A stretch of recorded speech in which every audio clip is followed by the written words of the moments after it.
नमस्कार दोस्तों, मेरा नाम मनीषा और आपका हमारे YouTube चैनल पर स्वागत है।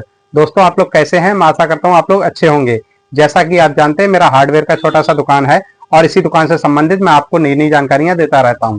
अगर आप हार्डवेयर, पेंट, सैनिटरी और लाइट स्टोर से संबंधित व्यापार करते हैं तो आप हमारे चैनल को सब्सक्राइब कर सकते हैं, क्योंकि हम इन्हीं 4 चीजों का व्यापार करते हैं और इन्हीं से संबंधित वीडियो अपलोड करते हैं।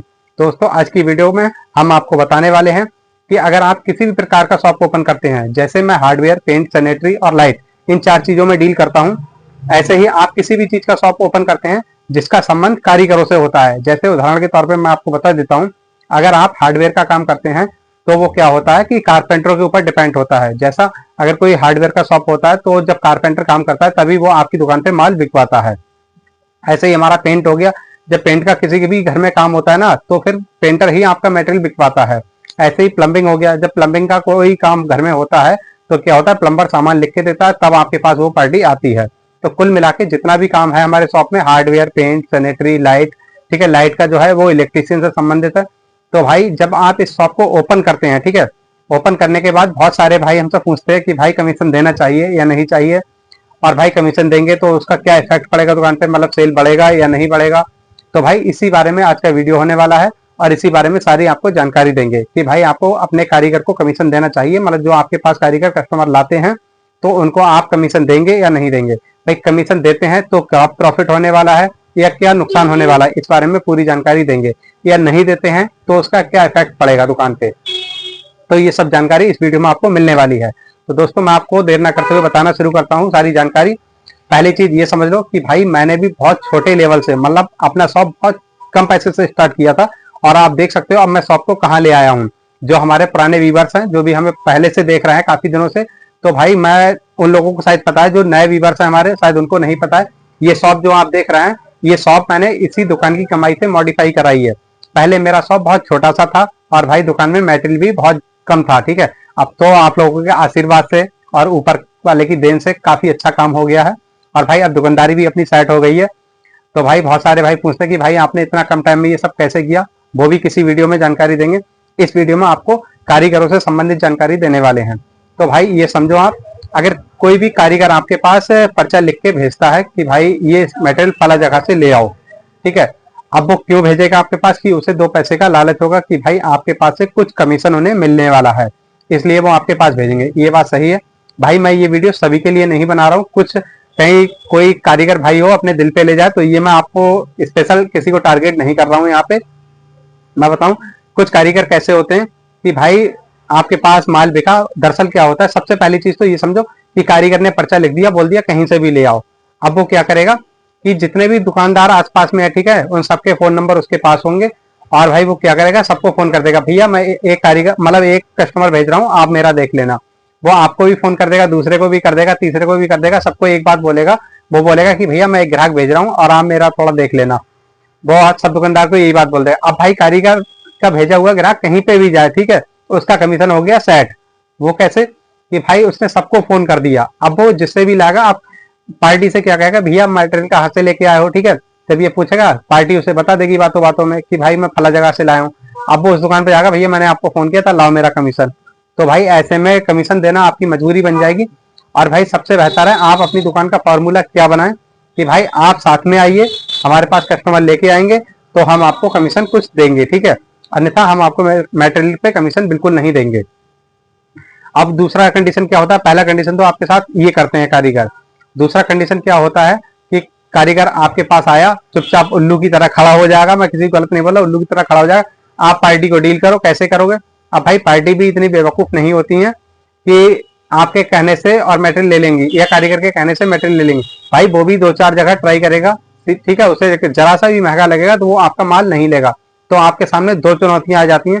पहला ये कि आप कारीगर को देखोगे कि भाई कारीगर ना बिगड़ जाए, आप कारीगर की कमीशन को देख के चल रहे हो तो फिर पार्टी बिगड़ रही कि भाई उसे महंगा लग रहा है वो मटेरियल, तो फिर ऐसे में आप डील कैसे करोगे। तो भाई सबसे बेस्ट है, अगर आपको लग रहा है कि कारीगर को कमीशन निकालना है तो पार्टी हमारी वापस जा रही है, ठीक है, तो बेहतर है आप अपनी पार्टी को देखो, कारीगर को मत देखो उस समय। क्योंकि भाई अगर कारीगर को देखोगे तो 200-400-500 जो सीधा करने वाले हो आप ना, वो भी आपके हाथ से निकल जाएंगे। भाई कारीगरों का ये हाल बन चुका है मार्केट के अंदर कि कारीगर बिल्कुल फ्री का कमीशन चाहते हैं। देखो भाई, कोई भी पार्टी हुई वो 4 जगह ट्राई करने के बाद ही मटेरियल लेगी, ठीक है। अब पार्टी ने ट्राई करके लिया, अब आपके यहाँ उसे सही लगा रेट तो वो आपके पास लेगा, अन्यथा अगर थोड़ा सा भी ज्यादा लगा ना तो वो आपको छोड़ के चला जाएगा, क्योंकि नगद लेने वाला है। उधार लेगा अगर आपसे मटेरियल तो आप कुछ भी रेट लगा लो, ठीक है, वो आपसे ले लेगा, क्योंकि भाई उसे उधार मिल रहा है। अगर नगद बेचोगे ना, मैं भाई नगद का काम करता हूँ, उधार 1 पैसे का नहीं करता हूँ किसी को, तो भाई नगद वाले के लिए बहुत समस्याएं आती हैं। अब देखो भाई, मैं अपना बता देता हूँ, मेरे पास जो कारीगर आते हैं ना, मैं किसी को कमीशन नहीं देता हूँ, और इसीलिए लोग मेरी बुराइयां भी करते हैं मार्केट में, कि मतलब कारीगर टाइप का बंदा मेरी बुराई करेगा, सीधी सी बात है। तो मैं अपना तरीका क्या अपना लिया है मैंने, कि भाई आप सब जगह ट्राई कर लो, सबसे सस्ता मेरे पास मटेरियल आपको मिले तब ले लो, सीधी सी बात है। अब भाई रही बात है, मैं आपको ये भी बता दूं कि कारीगर आपका अच्छा माल भी खराब बना देता है जब पहुंचता है, तो ये भी एक हकीकत है। तो कारीगर, वो कंडीशन आ गई कि कारीगर ही दुकानें ठप करा देते हैं भाई। अगर आप कारीगर को कमीशन देते हो ना, तो दुकान आज नहीं तो कल मतलब ठप होनी होनी है। अगर हाँ भाई थोड़ा बहुत दे सकते हो, अगर प्रॉफिट ठीक ठाक हुआ है तो थोड़ा बहुत खुशी से उसे दे दो, 100-200 रुपए, वो चीज एक अलग मैटर करता है। लेकिन कोई बोले हमें 10% दे दो, आपको बचे या ना बचे, हमें 10% चाहिए। कारीगरों का ये हाल है कि मतलब कारीगर को 10% चाहिए, दुकानदार को बचे या ना बचे। कुछ लोग ऐसा कर भी रहे हैं कि उन्हें बचे या ना बचे, लेकिन कारीगर का 10% जा रहा है। मार्केट में ऐसे लोग हैं, मेरी मार्केट में भी ऐसे लोग हैं कि मतलब अगर उन्होंने 12% पे काम किया तो 10% ले गया कारीगर और 2% बचा उन्हें। ये हाल भी है मार्केट में, ये भी एक सच्चाई है। तो भाई मैं आपको बता दूं, आप काम करो, लेकिन अपना ये देख लो कि मुझे कितना प्रॉफिट हो रहा है, ठीक है। अपने प्रॉफिट में से थोड़ा बहुत देखो, दे दो, कोई दिक्कत नहीं है। लेकिन सबसे मेन चीज है कि आप ये फोकस करो कि भाई आप एक दुकानदार हो, सोचने वाली बात है। आप पैसा लगा के बैठे हो, थोड़ी देर को मान लो आप 15% पे काम करते हो, अपनी दुकानदारी जो करते हो वो 15% प्लस करके करते हो। अब 15% में आपका 5% तो कम से कम खर्चा मान लो, ठीक है। 10% प्रॉफिट हुआ। अब उस 10 में क्या है, कारीगर का बोल रहा कि भैया हमें तो 8% या 10% दे दो। आप 10% आपने उसे दे दिया तो आपको क्या बचा, वो तो फ्री का ले गया 10%। उसका क्या, ना दुकान खोली, ना कुछ किया, ना पैसा लगाया, आपने सब कुछ किया तो आपको नहीं बचा, आपसे ज्यादा तो वो बचा के ले गया। मार्केट में ऐसा ही हो रहा है, हकीकत ही है। तो भाई किसी को कमीशन मत दो, कमीशन खोरी के चक्कर में रहोगे ना तो आज नहीं तो कल दुकान बंद हो जाएगी। कुछ दुकानें चल रही है कि आपको लगता है कि उनकी दुकानें यार बहुत चल रही, कमीशन देते हैं, उधार भी देते हैं, आप उधार नहीं दोगे, ठीक है, कमीशन पे बांधना चाहोगे। कारीगर वो लोग हैं जहां उन्हें 2 पैसे ज्यादा मिलेगा ना तो वो वहीं लेंगे माल, वहीं दिलवाएंगे। अगर आपने 10% दिया, कोई बंदा ऐसा आ जाए, जब आपकी चल रही होगी, सोचने वाली दुकान बात है कि जब आपका दुकान चल रहा है भरपूर, आप कारीगर को 10% खुलेआम दे रहे हो, ठीक है, आपको बचे ना बचे आपने 10% देना शुरू कर दिया, ग्राहक तो आपके पास भरपूर आ गया, ये तो सच्चाई है। क्योंकि वो 10% के चक्कर में पागल होके बिल्कुल और आपके पास ग्राहक लेके आएंगे। और मेरी मार्केट में भी कई दुकानें ऐसी हैं जिनके यहाँ टोटल कारीगरों पे डिपेंड है वो दुकानें। अगर उनके पास कारीगर ना आए ना तो सुबह से शाम तक शायद वो 1000-2000 रुपए भी बेचना उन्हें महंगा पड़ जाएगा दुकान के अंदर। एक हकीकत ये बता रहा हूं मैं आपको। तो भाई अगर कारीगर पे डिपेंड होकर काम करोगे ना तो मैं आपको बता दूं, ग्राहक तो ले आएंगे, लेकिन होगा क्या, 10% ले गए वो, 5% में निकल गया आपका खर्चा, इससे ज्यादा कमा नहीं पाओगे। 15% से ज्यादा प्रॉफिट लगाने की सोचा ना तो ग्राहक ही नहीं रुकेगा आपके पास, ये भी सुन लो। और उसके बाद अगर 10% बोले गया, 5% आपको बचा, आपका खर्चा हो जाएगा, 5% आप हो गए जीरो, ठीक है। जब आप जीरो हो जाओगे तो आप दुकानदारी नहीं कर पाओगे, सारा प्रॉफिट तो बोले जाएंगे। तो बेहतर है कि कमीशन मत दो, मैंने आपको ये तरीका बता दिया। और कमीशन देने लगोगे ना तो फिर क्या होगा, ग्राहकी जब आपके पास भरपूर होगी ना, वो 10% तो ले जाएंगे, ग्राहक तो भरपूर लेके आएंगे। आपको परसेंटेज का बता रहा हूँ, मुश्किल से 5% प्रॉफिट होगा 10% कमीशन देने के बाद में। उसके बाद क्या होगा, जब आप 5% कमीशन मतलब आपको 5% देगा, वो 10% ले जाएगा। जब दूसरा देखेगा कि आपकी दुकान बहुत चल रही है, ठीक है, तो वो भी फॉर्मूला अपनाएगा कुछ ना कुछ, वो कहेगा भाई मैं आपको 12% दूंगा। वो इस पे आ जाएगा कि मुझे बचे ना बचे, साला मेरा मजदूरी 1000 रुपए तो बचेगा मेरे को दिन भर में, वो इस पे आ जाएगा। तो ऐसे में क्या होगा, कंपटीशन बढ़ता चला जाएगा। और कारीगर वो चीज है कि वो आपकी दुकान छोड़ के तुरंत दूसरे की दुकान पे चले जाएंगे, तब उन्हें 2% ज्यादा मिलेगा। भाई ये कारीगर कभी किसी के सगे नहीं हुए, इसलिए आप ये दिमाग में बैठा लो, कारीगरों को कमीशन बिल्कुल मत दो। आप अपने ग्राहक को डील करो, किस तरीके से करोगे ये आप पे डिपेंड करता है। क्योंकि और मैं आपको बता दूं, नुकसान भी है कारीगरों को कमीशन देने का। कई बार क्या होता है, कारीगर मटेरियल ज्यादा लिखवा देते हैं और अपना कमीशन ले जाते हैं, और उसके बाद वो मटेरियल वापस आपकी दुकान पे आता है, तब आपके और ग्राहक के बीच में झगड़ा होता है।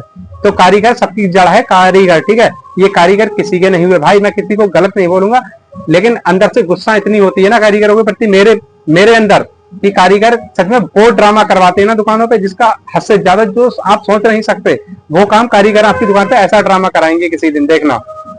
तो भाई कारीगर को कमीशन मत दो, अपने ग्राहक को डील करो, रेट सही रखो, अपना मार्जिन कम कर लो, लेकिन डायरेक्ट ग्राहक के साथ अपना व्यवहार बनाओ। ठीक है, ग्राहक के साथ व्यवहार बनाओगे, ग्राहक आप अच्छा माल दो, भले 2 पैसे ज्यादा लो लेकिन माल उसे अच्छा दो, ताकि कोई रोना ना हो। और भाई पार्टी को डील करो, कुल मिला के कैसे करना है वो आप देखो। ठीक है, इस वीडियो में इतना ही, मिलते हैं किसी और वीडियो में।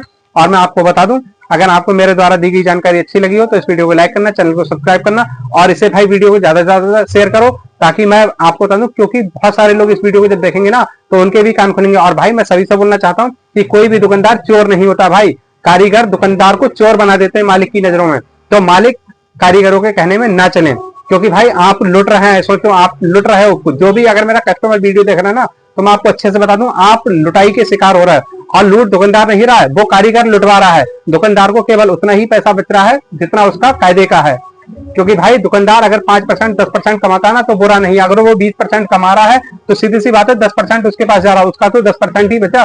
और कोई भी दुकानदार अगर 5 से 10% पे काम कर रहा है तो उसका बुरा नहीं है भाई, उसने पैसा लगाया है, अपना टाइम खर्च कर रहा है दुकान के लिए, सारा खर्चा उसके ऊपर है भाई, रेंट है, सब कुछ है।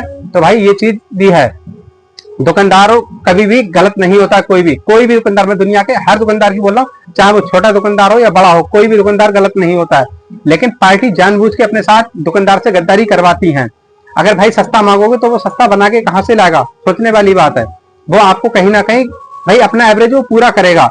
और कारीगर कभी किसी के नहीं हुए भाई, मैं गलत नहीं बोल रहा हूँ, लेकिन कारीगरों के प्रति मेरा व्यवहार हमेशा गलत दिखाई देगा, क्योंकि भाई मैं किसी भी कारीगर को मुंह नहीं लगाता। मैं जो भी डील करता हूँ पार्टियों के साथ करता हूँ, अपनी पार्टियां बनाता हूँ, और पार्टी को बोलता हूँ कि भाई किसी भी प्रकार की कोई दिक्कत है आप मेरे से बोलो, मैं उसका जिम्मेदार हूँ। तो भाई इस वीडियो में इतना ही। और अगर मेरा वीडियो कस्टमर देख रहे हैं तो भाई आप भी सचेत हो जाओ, किसी कारीगर के चक्कर में मत फंसो। वीडियो काफी लंबा हो रहा है इसलिए मैं ज्यादा कुछ नहीं बोलूंगा, बस 100 बात की एक बात बोल दूंगा कि भाई आप डायरेक्ट दुकानदार से माल खरीदो, और दुकानदार कभी आपके साथ कोई दुकानदार चीटिंग नहीं कर सकता, ये मैं वादा कर रहा हूँ। क्योंकि भाई मेरे को मार्केट का काफी नॉलेज हो गया है अब, क्योंकि मैं भी काम कर रहा हूँ इतने टाइम से, तो मेरे को काफी अच्छे से नॉलेज है। देखो भाई, अगर आप छोटे शॉपकीपर हो, ठीक है, नया शॉपकीपर किसी होलसेलर के पास माल लेने जाता है और किसी कारीगर के थ्रू या किसी छोटे दुकानदार के थ्रू, मतलब कुल मिला के एक एजेंट के थ्रू, बीच का जो बंदा है, ठीक है, जो अपनी जान पहचान से लेके जा रहा है, वो कमीशन खोरी करता है। अगर आप दुकान का मेटेरियल भी लेके जा रहे हो ना, किसी कारीगर को लेके जा रहे हो कि भैया, या किसी जानने वाले को लेके जा रहे हो कि हमें सामान दिलवा दो, तो वो भी फ्री का बंदा नहीं, वो सबसे पहले अपना कमीशन सेट करेगा। तो भाई इस वीडियो में इतना ही, मिलते हैं किसी और वीडियो में किसी नए सब्जेक्ट के साथ, तब तक के लिए नमस्कार।